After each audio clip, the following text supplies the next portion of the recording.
여러분 혹시 대장금이라는 드라마를 기억하십니까? 예, 2003년도에 최고의 시청률을 기록하면서 그 시간대에는 길거리의 차도 사람도 한산하게 만들었던 드라마였죠. 그래서 이제 그때 당시에 신문에 보니까 이런 해프닝이 기록되어 있는 것을 보았습니다. 어느 병원의 응급실, 한 집안의 가장이 쓰러져 있습니다. 상태는 심각입니다.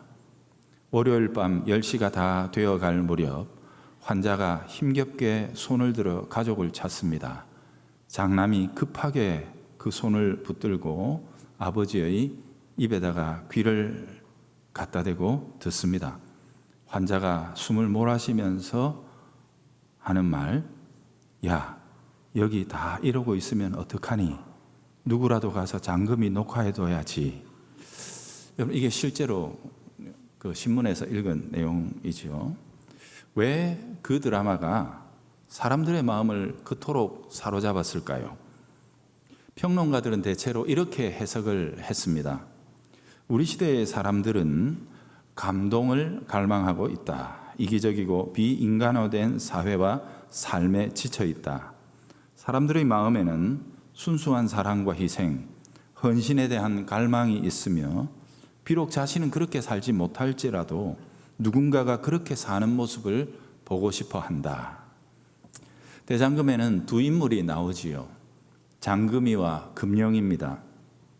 둘 다 실력에 있어서는 최고였습니다. 다만 장금이가 봉사지향적인 인물이었다면 금령이는 목표지향적인 캐릭터였습니다. 금령이와 그 집안은 자리를 위해서 사람을 이용하지요. 장금이는 사람을 위해서 나머지를 포기합니다.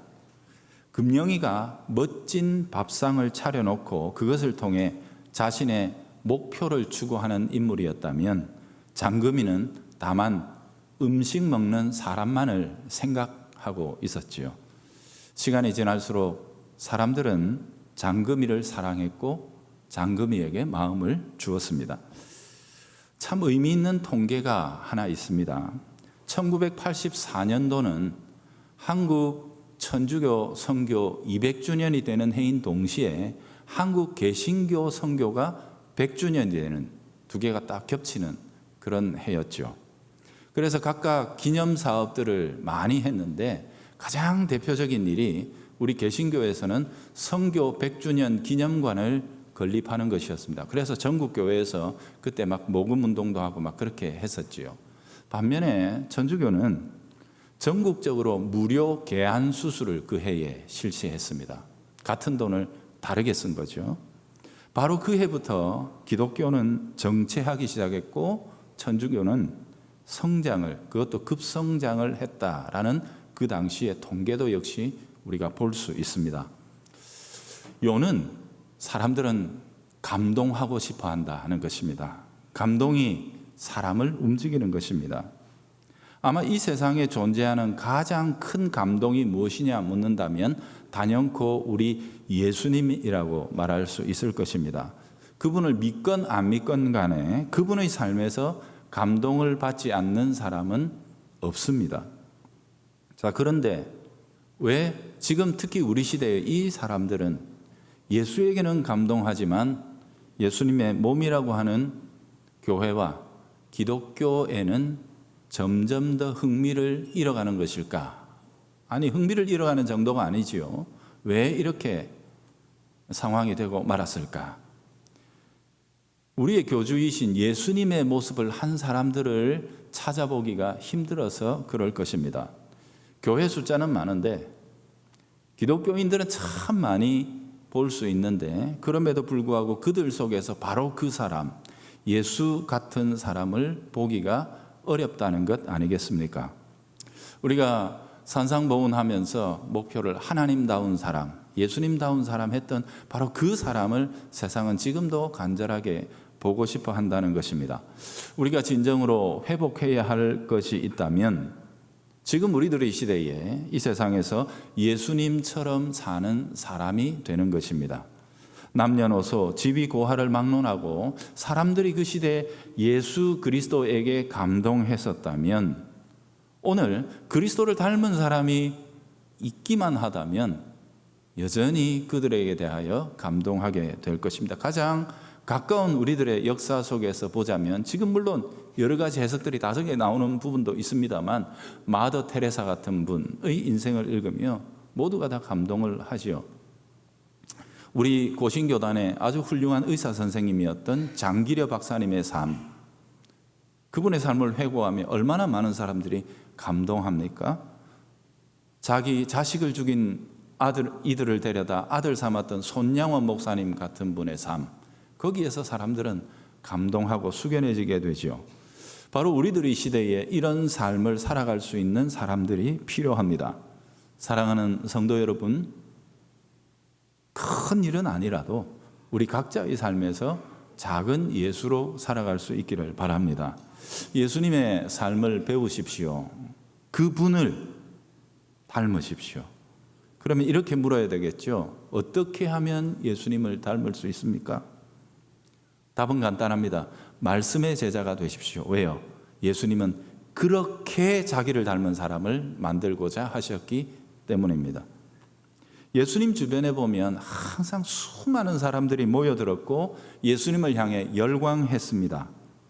성경을 보면 그 많은 사람들 중에 예수님께서는 유독 아주 특별한 소수의 사람들에게 집중하시고 그들만을 꼭 붙들고 일을 하셨는데 그들이 제자입니다.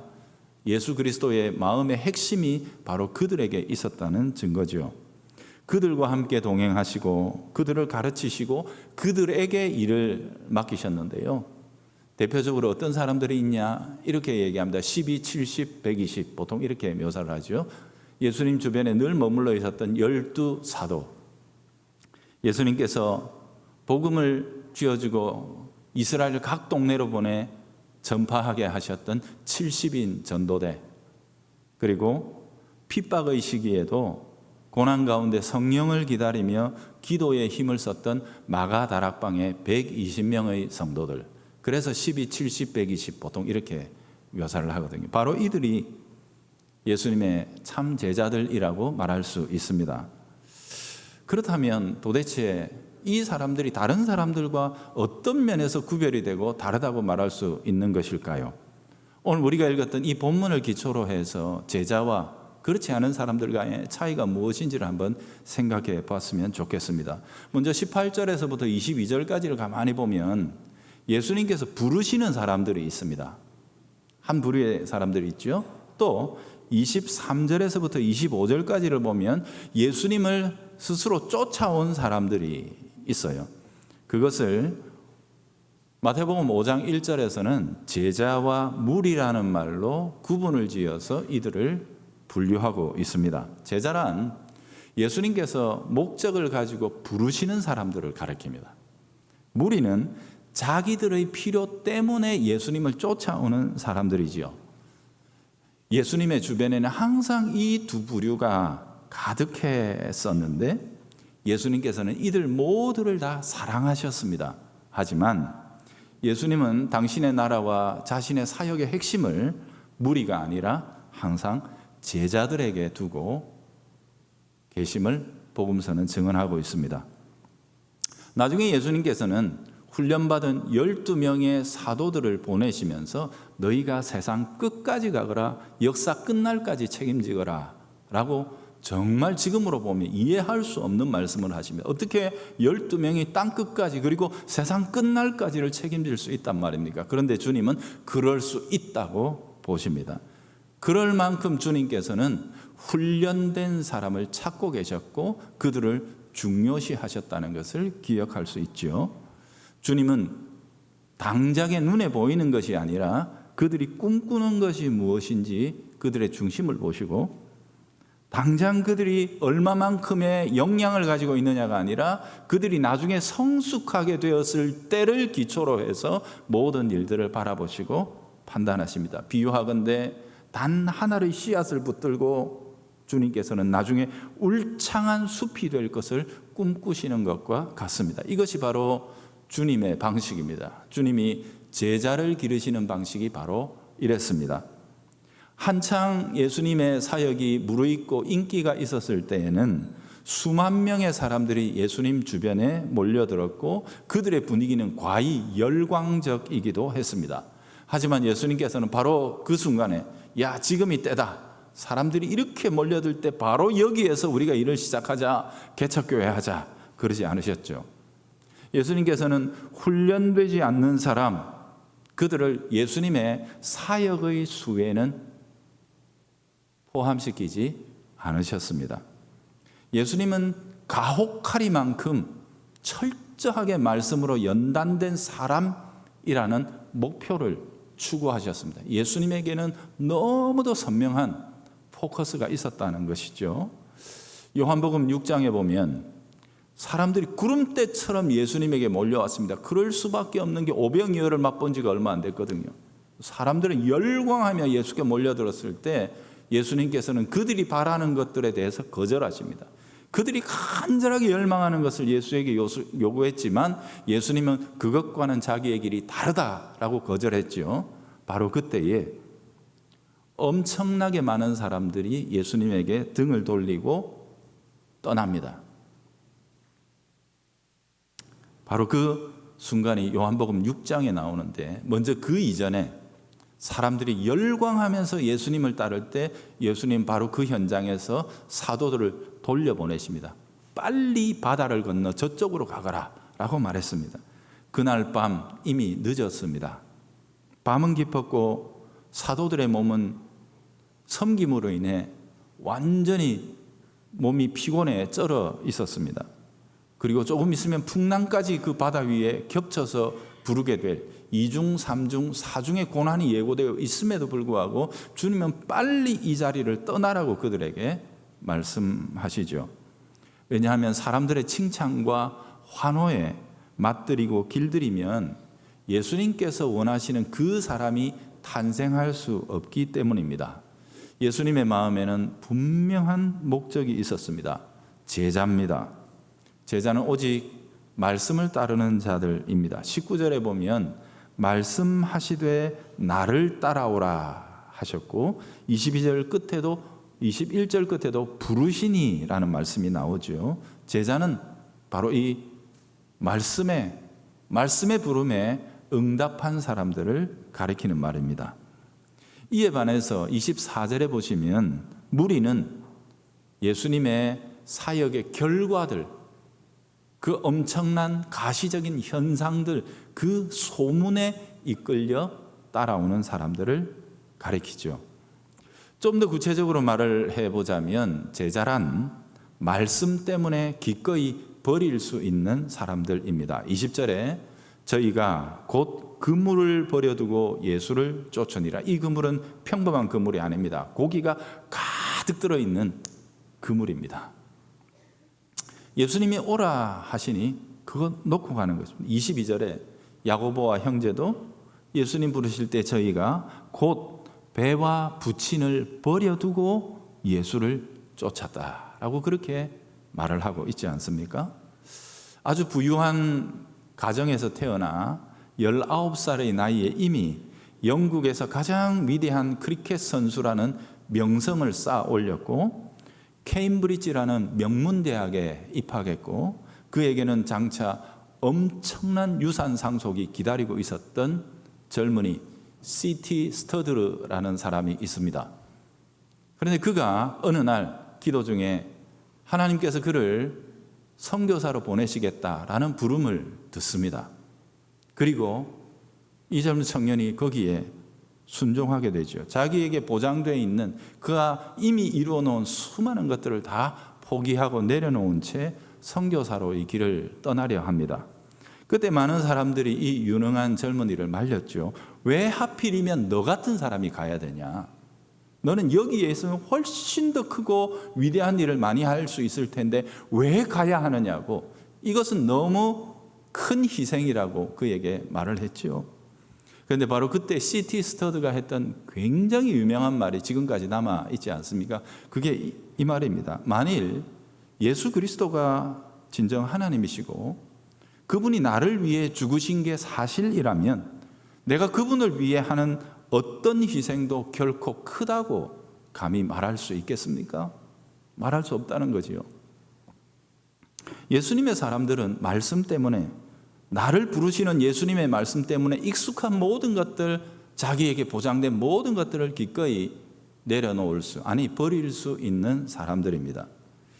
누가복음 5장에 보면 베드로의 관점 속에서 오늘 본문을 훨씬 더 자세하게 묘사하고 있는 장면이 나옵니다. 유능한 어부였던 베드로가 사실은 그 전날 밤에 자신이 그냥 물길 속을 훤하게 알고 있다는 갈릴리 바다에서 밤새도록 빈 그물질만 한 거예요. 한 마리도 못 잡았죠. 사실 이게 거의 있을 수 없는 일이라는 거죠. 그래서 어떤 분은, 우린 다 알고 있잖아요. 나중에 이게 어떻게 결론이 나는지, 그죠?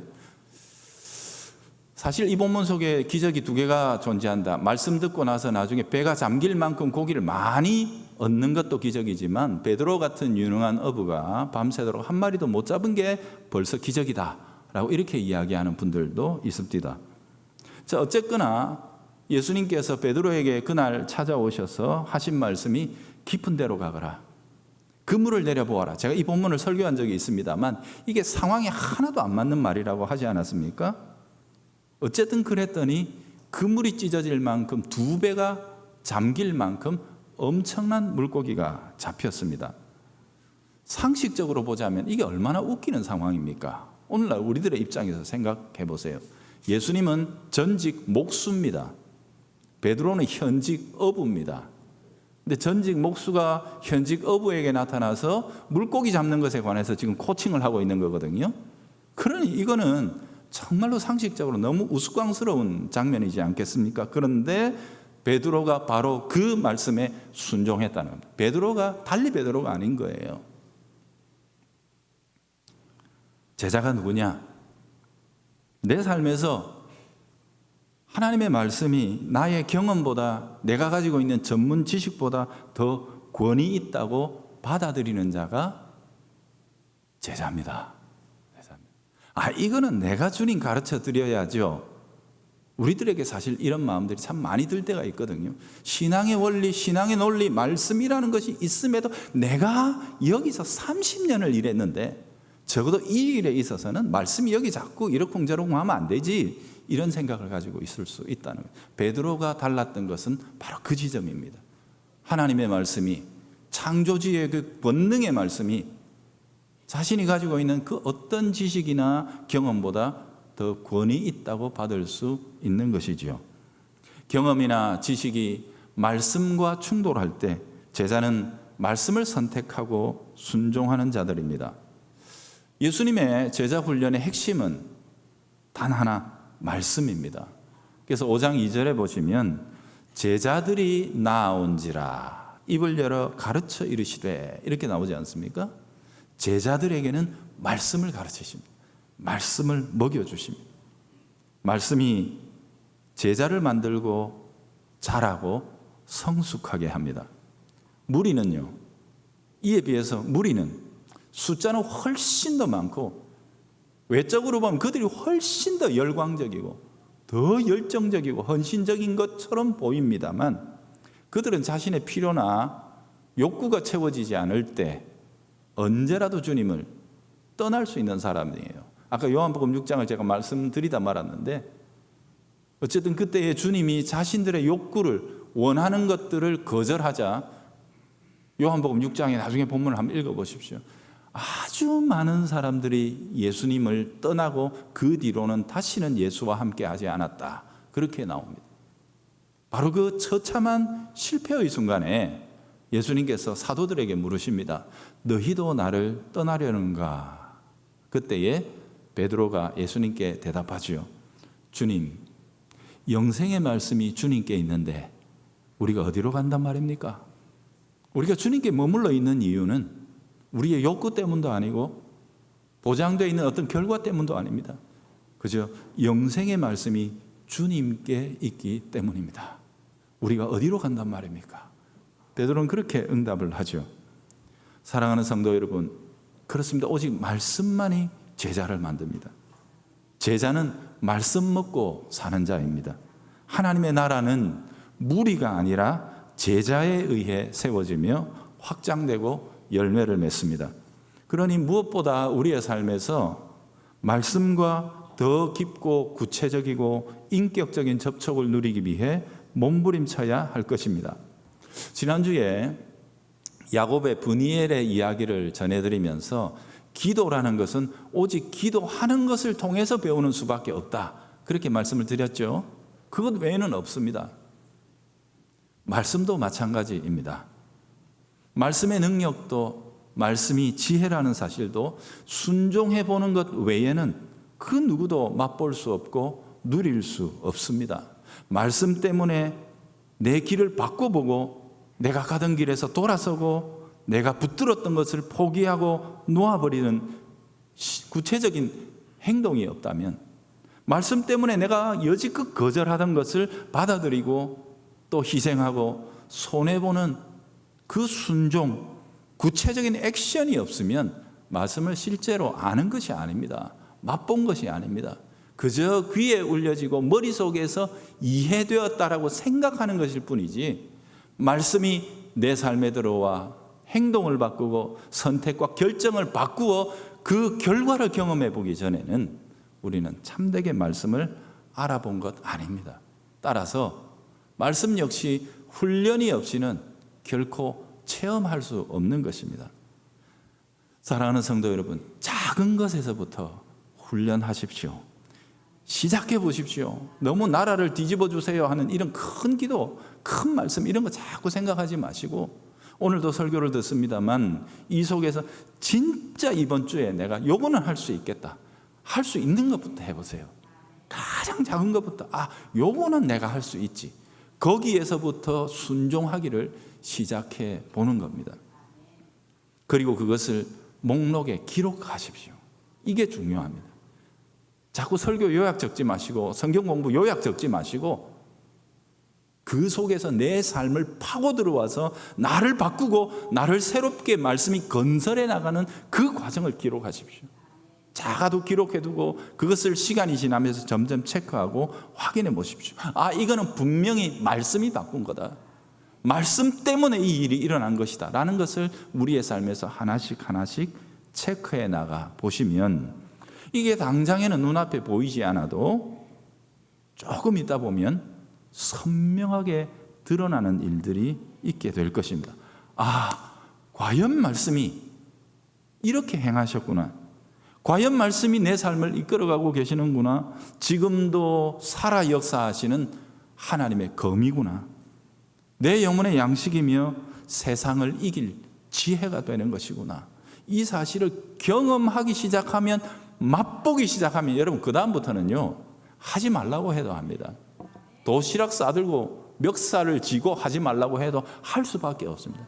그것을 맛보면 이 세상에서 그 맛을 줄 수 있는 게 존재하지 않기 때문에 거기에 빠질 수밖에 없는 것입니다. 시편에 보면 주님의 말씀은 정금보다 더 귀합니다.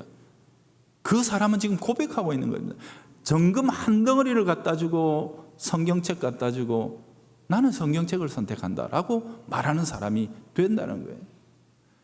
꿀과 송이꿀보다 주의 말씀이 더 답니다. 이것은 체험 없이는 고백할 수 없는 것입니다. 바로 이 체험의 단계로 우리의 삶이 들어가면 이 세상의 그 어떤 것보다, 이 세상에 존재하는 그 어떤 지식이나 어떤 방편보다도 하나님의 말씀만이 참되며 영원하다는 사실을 우리가 고백하게 되고 기꺼이 그 길을 선택할 수 있는 사람으로 나가게 되는 것입니다. 그러니 작은 것에서부터 이 맛을 보십시오. 이 맛을 보기 위해 몸부림쳐야 합니다. 거기에서부터 우리의 삶은 시작되는 것이죠. 시편 기자의 고백을 마무리로, 마침표로 이렇게 읽어드리겠습니다. 주의 법이 약속이죠. 말씀입니다. 내게 즐거움이 되지 아니하였다면 내가 내 고난 중에 멸망하였으리이다. 주님의 법이 내게 즐거움이 되었기 때문에 그 수많은 폭풍 같은 현실들을 돌파할 수 있다는 거죠. 사실 이 말씀은 제 젊은 날의 고백이기도 합니다. 1987년 참 힘들었습니다. 여러분 기억하실 것입니다. 도무지 저의 이 젊은 가슴으로서는 이해되지 않는 사회구조, 아무것도 납득할 수 없는 내 삶의 주변 현실들, 고통과 차라리 몰랐으면 몰라도 알게 되었을 때 삶을 누르며 압박해오는 이 모든 불합리의 그 모든 투성이 속에서도 주님의 법이 내게 즐거움이 되었기에 그 모든 것을 세상의 흐름에 휘말리지 않고 거기에 그저 분노하며 휩쓸려 나가지 않고 주님의 길을 걸을 수 있었던 저 자신의 간증의 말씀이기도 합니다. 주님의 법이 내게 즐거움이 되었기에, 주님의 법이 내게 기쁨이 되었기에 우리 모든 삶의 불합리와 모든 뭐랄까요, 정제되지 않고 혼돈스럽고 어두웠던 이 모든 것들이 넉넉하게 이기며 나갈 수 있다는 사실, 시편 기자가 수천 년 전에 이미 우리들에게 고백하고 있습니다. 여러분, 이 말씀의 능력은 지금도 살아있습니다. 하나님의 말씀을 붙들고 하나님의 말씀에 순종하면서 예수님이 그토록 원하셨던 한 사람, 제자, 그 길을 시작할 수 있기를 바랍니다. 이게 첫 번째고요. 두 번째는 십자가입니다. 제자는 십자가를 지는 사람입니다. 세 번째, 제자는 복음 전하는 사람입니다. 말씀, 십자가, 고난, 십자가, 그 다음에 복음 전하는, 이 세 가지가 사실 오늘 설교인데 하나만 하니까 세 개 다 하면 너무 길 것 같아서 여기까지 하고 나머지 두 개는 다음 추석 때 할지도 모르겠습니다. 여러분 기억하십시오. 말씀에서부터 시작합니다. 모든 것은 말씀에서부터 스타트하는 것, 우리가 하는 것이 아닙니다. 그러니 이 한 주간 동안에도 하나님의 말씀을 붙들고 거기에서부터 내 삶의 모든 해법을 풀어나갈 수 있는 우리 성도들의 삶, 예수님다운 사람, 예수님의 제자들이 될 수 있기를 바랍니다. 하나님 감사합니다. 오늘도 저희들이 진정으로 주님의 말씀을 따르는 제자들로 살아갈 수 있도록 이 말씀 기억하며 한 주간 작은 것에서부터 순종하는 저희들이 되게 해 주옵소서. 예수님 이름으로 기도합니다. 아멘.